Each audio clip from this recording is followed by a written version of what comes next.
All right, hi guys. Hope you're enjoying the TV show so far. As we've said throughout the show, this summer special really inspiring content, just something a little bit different to get you guys thinking. I'm now joined by Daniel from Happen. Daniel, for people that aren't necessarily familiar with Happen, can you just give us a quick introduction to you, yourself, and to what Happen does? Yeah, absolutely. Thanks, Luke. My name is Daniel Quinn. I'm a partner in Happen. So we're a global innovation agency. And, the world of innovation is kind of exploding in all different dimensions at the moment. So I think it's becoming clearer and clearer that innovation is kind of the lifeblood of organizations. And their development and future prosperity. So what we do is we work with businesses against a whole range of different kinds of innovation or growth challenges. Very often that boils down to, and we work on different horizons. So sometimes we're focusing more on innovation that will service the existing business model. So we'd call that protect. Yep. Innovation. Sometimes it's more about strategic growth. So it's about identifying, for example, new groups of customers or consumers or new occasions or new needs that they can tap into with an evolution of their existing proposition or brands. And sometimes we're working on a more transformational horizon. So that's really trying to take the long view. Where do we think the future is headed and what would the implications be for the business? How can we visualize and crystallize a new future for them in that horizon? Mm-hmm. So we're kind of day in, day out kind of looking at innovation in all its various sort of forms and manifestations, I suppose, in businesses and partnering with them to help make that a kind of a reality, I suppose. Fantastic. So innovation, all about innovation and how you can accelerate, enhance, grow it. Brilliant. Kind of a buzzword that is sort of around innovation at the moment is disruption. Yeah. I know you guys work a lot with this, so to jump kind of a little bit more deeper, in your mind, what is disruption and what are disruptors? Okay. Yeah, great question. So absolutely right. I think disruption is a term which is kind of, ricocheting around the business world, right, at the moment. Mm-hmm.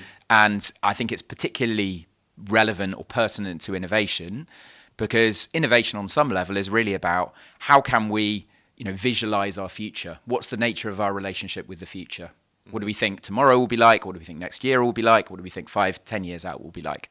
And innovation is, as a discipline, is really about helping businesses or allowing businesses to make bets on the future, basically, and then invest in new products, new services that they think will come to life in that kind of domain. Now, disruption is interesting. So basically a brief or a conversation doesn't happen these days in an innovation context without the word disruption or disruptive or disruptor emerging. So on some level, it's just the new language of innovation, and it just really stands for doing things in a bold, ambitious, kind of exciting way. More practically, what is it? I think, there has always been the idea of kind of obsolescence, I suppose. So, once upon a time you had carts and horses, and then you had trains, and then you had and so on, and then you had and then you had the motor car, and so on. So this notion that the sort of new propositions or new concepts arrive out of the blue and completely change all the assumptions that everyone's made about how the world works beforehand. That's not a new thing. I think what is different is, well, two things are different. One is that somebody put the word disruptive innovation in the world. So that was an academic called Clayton Christensen who put this concept, wrote an article or wrote a book actually called The Innovator's Dilemma in 1997. And that popularized the idea of disruptive innovation versus sustaining innovation. Mm-hmm. And his premise was, that his contention was that disruptive innovation is what happens when a category becomes too crowded, effectively. Lots of propositions or lots of brands and products playing in a category which become kind of overloaded with benefits that people in the end don't really value. So airlines would be the classic example of this, where, do people really need, a gin and tonic and a bag of nuts and to be able to check in as much hold baggage as they wanted? Not really. And along comes, the EasyJets and the Ryanairs, who pare back the service to its absolute essentials, offer it at a lower price. Mm-hmm. Initially, that appeals to a small group of kind of cash-strapped people, but over time, it starts to appeal to the mainstream. And then you would say disruption has happened. Mm-hmm. Okay, so that's his contention. More widely, I think what it really means, or it's become synonymous for organizations becoming almost sort of institutionally anxious about what the future holds. And then connected to that is a sense of acceleration. The world we're in is accelerating. Technology would obviously be a key enabler of that. And that brings with it all kinds of changes. So things like, supply chains, routes to market, the relationships people have with brands and products and services, how people transact, all that's subject to change. And that means that, there's more variables to contend with at the same time. And in that context, you would say that feels like a disruptive kind of environment, disruptive environment. So then to come back to your original question, what's a disruptor then? And I think this we experience in a really interesting way because a lot of our clients are, I'd say, relatively established players in quite crowded consumer markets. So we work with businesses like Philips or with Dow Egberts or with Heineken. So they are, massive organizations playing within very mature categories. And how their relationship with disruptors is changing is that they tend to perceive them, or in the first instance, tend to perceive them as something destructive. Okay. Effectively, because they were making their lives really uncomfortable. Yeah. So, for example, I work a lot in beer with Heineken, and there was a period where all sorts of craft breweries were appearing on the scene, and their bark was far worse than their bite. In the first place, they were taking a very small share, actually. But then the question that they're kind of getting to grips with is, what does this signify? What does this mean? And the initial reaction was, well, either ignore it or one of they're making our lives uncomfortable. There's something destructive in it. In reality, what disruptors really are pure possibility machines. So all disruptors are organizations or, businesses that are adept at identifying an opportunity or a possibility and kind of worming their way into that space and growing, anchoring themselves in it and growing out from there.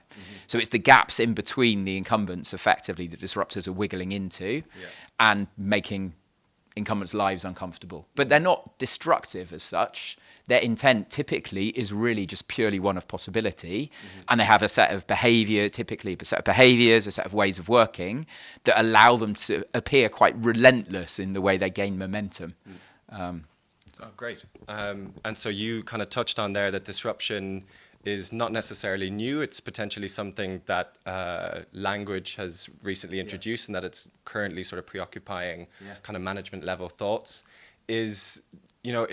In your opinion, what have you seen as the main sort of reason for this? Is it technological innovation that now, we see the Ubers of the world, we see unicorns that people automatically think, oh, they're disruptive, that's disruption, we need to sort of emulate that? What do you see most commonly when you go into companies?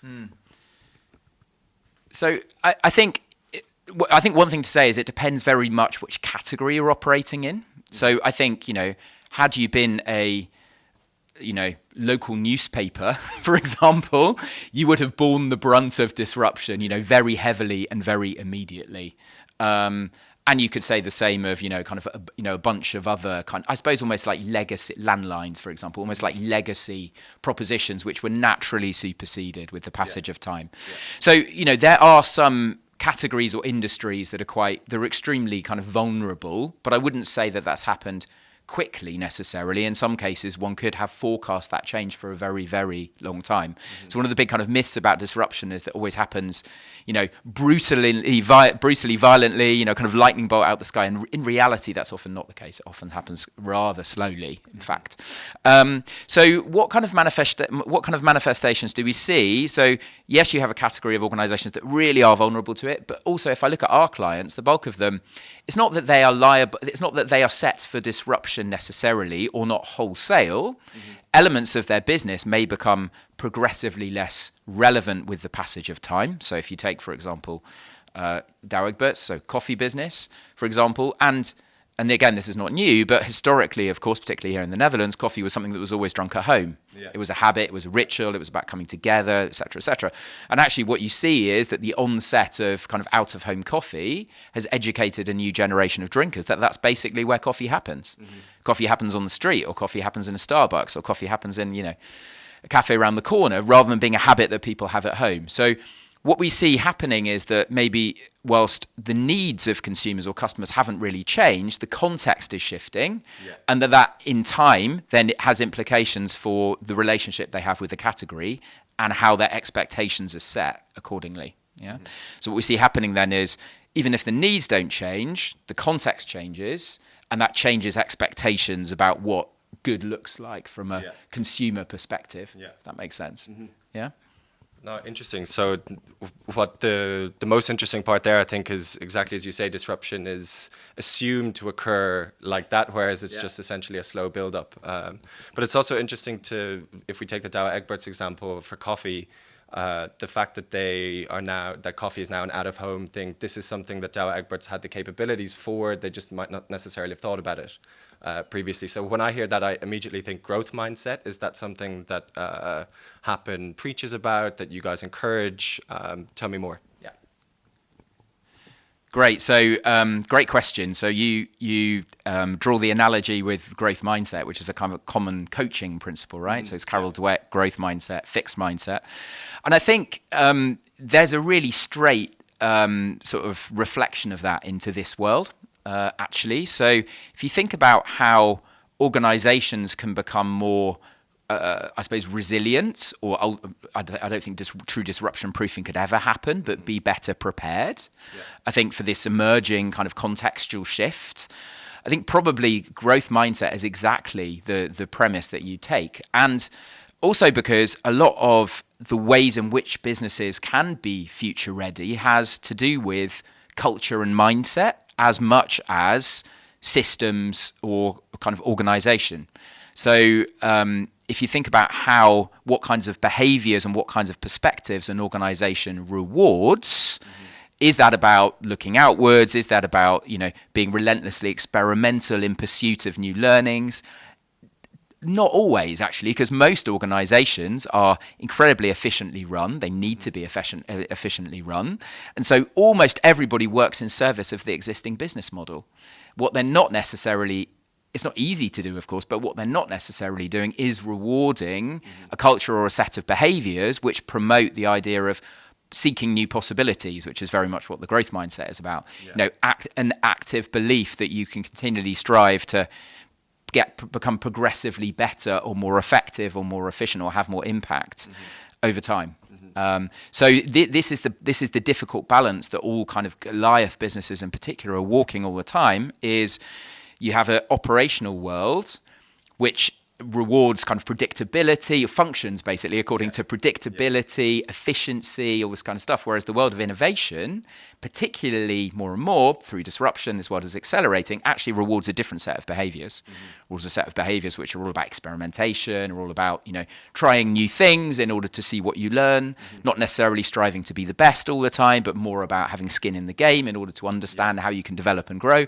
So there's a straight carry from one world to the other. And I think more and more in the work we do, we actually are drawing on coaching principles as a way of helping businesses understand how they might prime their teams and their workforces to be more effective in this environment. So I think there's another simple principle which works very strongly in this context, which is about exponential thinking. Yeah. Right? So most people, and therefore organizations, typically look at the future in a very linear way. There's an assumption, we look back at the past and we see that was, the story we tell about it is it was quite a linear journey to where we are today, and therefore we perceive a linear journey into the future. And actually, that's not what happens. If you think about big changes, if you think about how people become ill, or how people get rich, or how people become poor, or, all these things don't happen in a straight line. They typically happen exponentially. So kind of slowly, barely notice any change. And then actually you see a big kind of upward uptick in transition and rate of change over time, which is why no one can really understand, for example, how their mortgages work or how savings accounts work. Yeah. It's the same principle. We can't visualize exponential change, and yet the future almost always has to do with exponential change. So kind of becoming familiar with that concept doesn't mean that you're going to be great at it, but at least you are prepared for scenarios which compound over time to get to a really different place than you would necessarily have imagined. No, really interesting. I think sort of we touched on it there, but my next question would be for the people watching who can't necessarily have you or Happen come in to them. What are some of the things that they can do immediately to start that process of becoming more disruption ready, so to speak? Yeah. No, great. So I think, as I said, our experience is that, ultimately everything has to be working in sync. So, culture, systems, organization, everything needs, obviously that's the hallmark of a, an effective and an efficient and a healthy organization. Our very firm belief, what we're seeing going on, is that in a disruptive context, the natural response is transformation. Okay, so again, if disruption is a buzzword, transformation is always is also a buzzword, right? At the moment, and our belief actually is that transformation may not be the best response. So there may be some legacy issues inside businesses that absolutely require wholesale change. But in general, if disruption feels risky, transformation is almost even more risky, because what you're visualizing is some kind of unproven end state, that you need to kind of move into, and also that feels like a kind of finite end state, right? And then we'll be perfect, and then everything will be okay. And in practice, that's not really, back to the growth mindset, this isn't really how things work. Yeah. Organizations that stand the test of time do so because they're able to, survival of the fittest, able to continually evolve and position themselves on the front foot for changes that are coming down the track, whatever form those changes might take. So the view that we therefore kind of, or where we often start, is by talking about the principle of compounding gains. Yep. So back to the exponential curve. So small changes that compound over time rather than transformation. So a transformation feels seductive, feels like we're going to, it's like, a massive hack, we're going to transform, but it's massively risky, and you run the risk that you're not going to take the business and people with you. Yeah. Whereas the idea of making small changes which compound towards a different outcome, ultimately we experience as a far more enduring way of getting businesses future ready. And then we speak about, basically for us, there's an emerging formula that comes through about the disruption ready mindset. So it starts with, if you look at businesses that operate and behave successfully as disruptors, they're highly mission driven. Yeah. Okay. Mm-hmm. So rather than defining success in very finite terms, all about, eking out market share or crushing a competitor, typically their vision of success has a very stretchy, very high level of ambition and transformation encoded into it.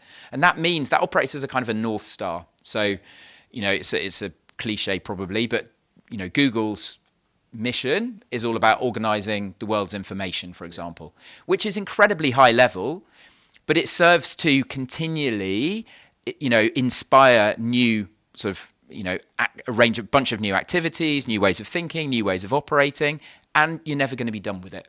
Yeah. So there's no sense of there's no sense of it being a very kind of finite short-term thing. It provides the capacity to continually evolve what your underlying operating system looks like to get to that point. And it's inspiring. It's a rallying cry for the business. So first thing I would invite everybody to do is to step back and really think about, what is our transformational purpose, or what is our mission? How can we understand that? If we're a muesli business, maybe our mission shouldn't be something about breakfast or about nutrition. Maybe it should be about enhancing human performance, for example, or potential, or around how a great start to the day allows people to unlock their potential through the day. So if you operate at that kind of level and then take that back down to business reality, that provides a far richer context within which to explore and experiment and play. So being mission driven is the first one. Second one is being absolutely consumer or customer obsessed. Okay, so and I think this is very relevant to ESOMAR, and this is something that businesses practice more and more. But I think what we see is that businesses that do this well are absolutely, their first focus is all around the problem that they're satisfying versus the service that they're providing. Yeah. Okay. Yeah. So continually keep in mind that problem that you're solving. Again, back to muesli, is the problem you're solving filling people's breakfast bowls? Mm-hmm. Actually, no, the problem you're satisfying is the need for people to have, an energizing start to their day. So, and that problem will evolve and change, like with the coffee example, because people's behaviors and habits change, people understand productivity differently. So the way that need will be satisfied will change, but you just need to ensure that you stay obsessively close to your customer and your consumer as they transition through a changing kind of context. So being mission driven, consumer obsessed. Experimentalism, again, sounds like a bit of a kind of open door, but we experience that few businesses are really able to hatch experiments that are framed in the right way and bring those learnings back and then move and evolve. So the whole conversation around failure is good. We celebrate failure because that's seen as a symptom of a business that experiments. Our view is you shouldn't be seeking failure. What you should be doing is ensuring that you're framing, that you're able to clarify your assumptions very clearly and then set about testing those in a very systematic way. Sometimes the outcome might look like failure, but if you've learned something, then actually it's not failure at all. It's simply, sort of A/B testing. Yeah. We've learned that that's the way forward. So in experimentalism, but making sure that you're calibrating it in a very precise way. It's not about going crazy and trying loads of stuff to see what happens. It's about making sure you're very clear about what assumptions you have and you're testing those in the most real world way to make sure that you're, able to move forward and progress. And then the last of the four is for us about being more dispassionate about your business model. And we call that being multi-engined. So if you look at organizations that are able to transition effectively through time, they have the capacity to challenge the fundamentals of the business model that they operate and evolve it and change it over time. So if you took a business like Netflix, which originally was basically a DVD rental business, which, they're in the same core space, which is about entertaining people, but the business model that satisfies that as they evolve to streaming is completely different.